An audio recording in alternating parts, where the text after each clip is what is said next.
Hey guys, welcome back to this channel. On this video I'm gonna show you how you can brighten your video using coloring adjustment on CapCut.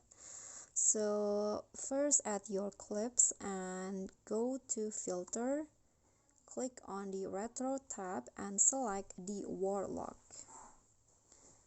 Okay, swipe until you find warlock. Okay, so this is on the mono tab actually. Then set it into 30. Click on a check icon, then click on polish and go to adjust. So for the brightness, set it into 10, contrast 15, saturation -5. Then for the exposure, increase it to 10. Click on the sharpen and increase it into 100. Then lastly, go to highlight and increase it to 15. Okay, so you are done and you'll have that brighten effect to your CapCut using the coloring adjustment.